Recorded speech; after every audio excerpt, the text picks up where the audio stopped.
In part 1, I was being generous.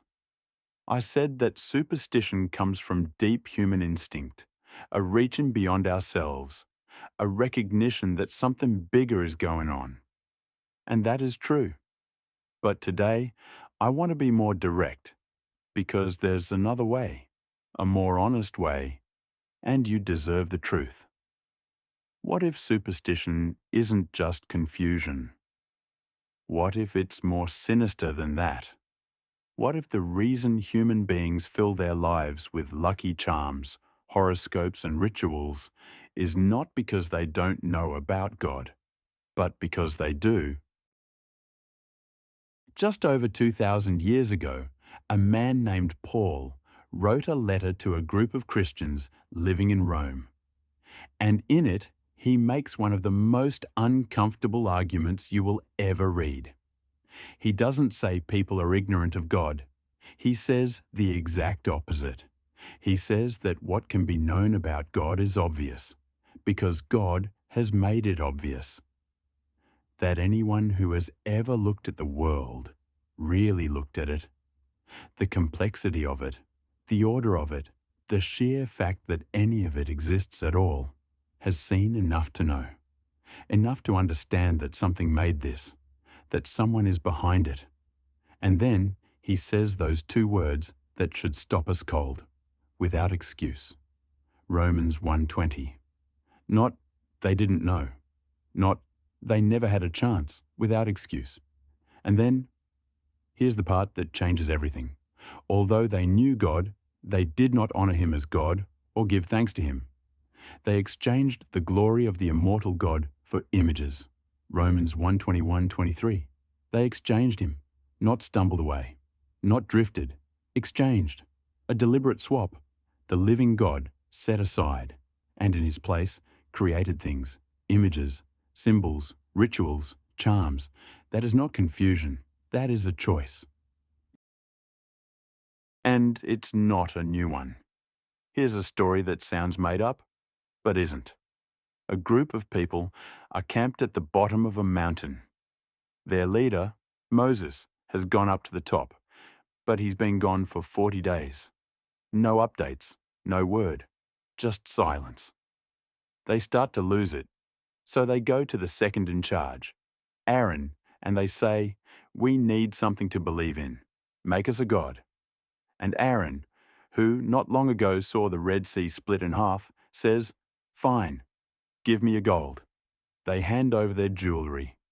He melts it down, he shapes it into a calf, and the people look at this thing, which was earrings maybe an hour or two back, and they say, "This is the God that rescued us."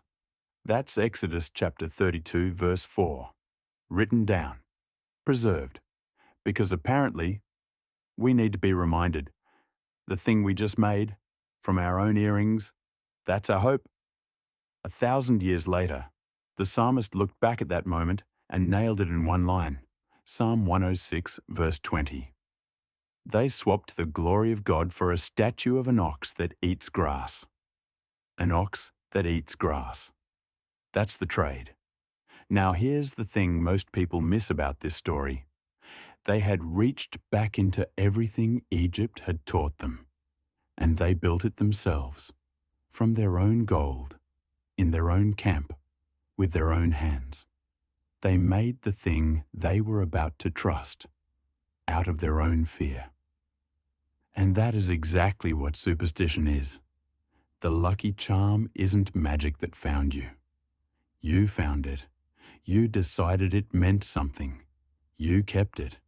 You built the whole thing yourself, out of your own worry, your own need to feel like something is looking out for you, your own discomfort with not being in control. You made the calf from your own gold. Think about why it's so hard to put down. Because part of you thinks your belief, your faith, is what makes it work. That if you stop wearing it, stop checking, stop doing the ritual, something bad might happen.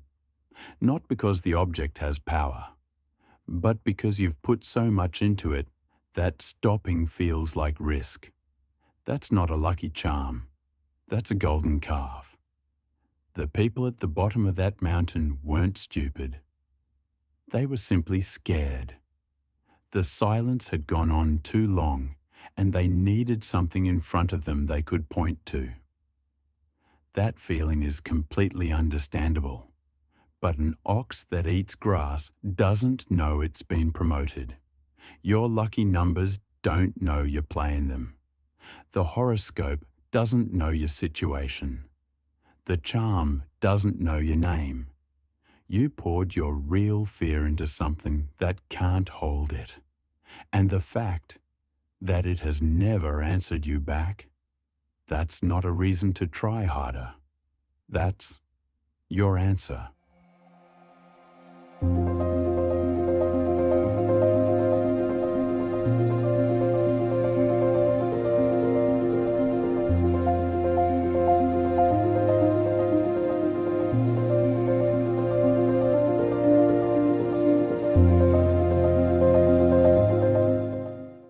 1,000 years after that mountain, a prophet named Isaiah watched the same thing happening. Not with a crowd this time, just one man, alone in his yard. A guy cuts down a tree. He uses half the wood to make a fire, keeps warm, cooks his food. Job done. Then he takes the other half, the same wood from the same tree, and he carves it into a statue, gets down on his knees in front of it and says, "Please help me. You're my God." Isaiah 44:17. Same tree. Isaiah wrote this down not because it was shocking, because it was ordinary, because even after everything, the mountain, the calf, the lesson written in gold, people were still doing it, one at a time, quietly, in their own yards. And his verdict, 3 verses later at verse 20, is simple. A deluded heart has led him astray. Is there not a lie in my right hand? The man is holding something, and he can't bring himself to ask whether it's real.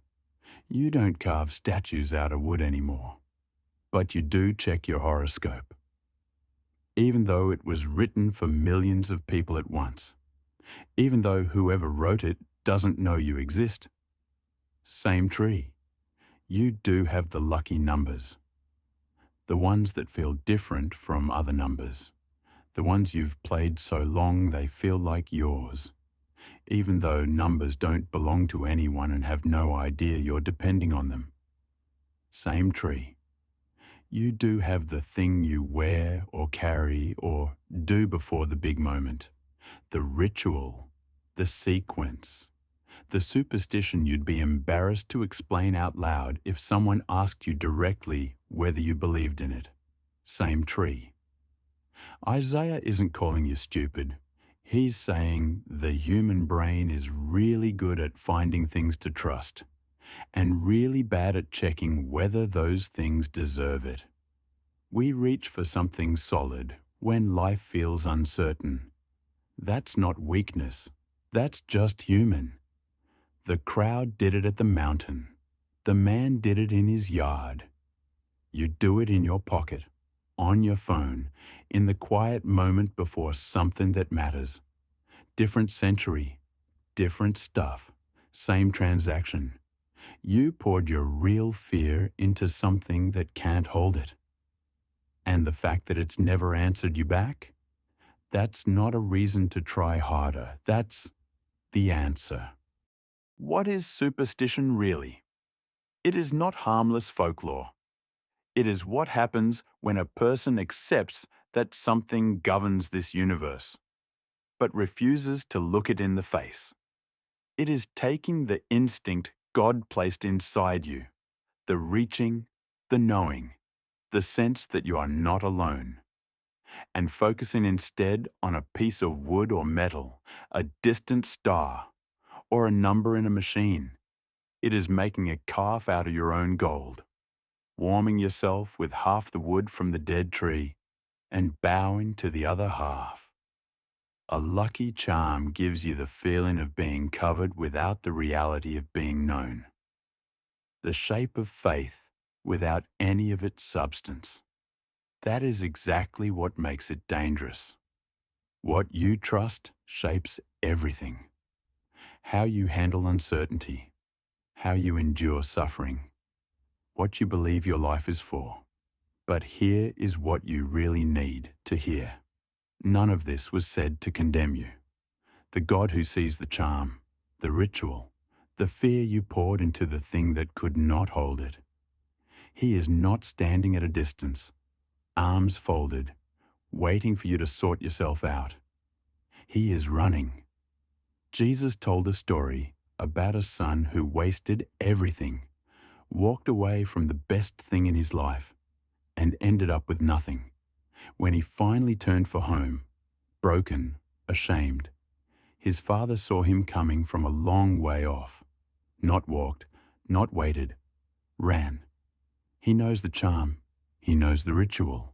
He knows the fear underneath it. The fear you have never said out loud, that nothing is watching, that nothing is in control, that you might be completely alone. And it does not surprise him. Yet he looked at the full cost of reaching you and paid it. The cross is not a threat. It is the Father running down the road toward you. If you have ever felt, in a quiet moment, underneath all the noise, that something was missing, that the charm felt hollow, that the horoscope left you emptier than before, that feeling was not nothing. That was the echo of someone looking for you, not with a list of everything you got wrong, but with open arms, and the words the Father said to the Son who finally came home. You were lost, now you are found. The only question that matters. God has not hidden himself. The world he made points to him. The conscience inside you points to him. The cross is the loudest thing ever said about how far he will go to find you. The question is not whether something governs your life. You already believe it does. The question is not whether you will trust something beyond yourself. You already do. The only question that actually matters is, what? A charm that cannot speak, a star that cannot see you, a number that means nothing really, or the God who made you, who knows you, who has been waiting, with the patience of someone who holds all of time in his hands, for you to stop and come home.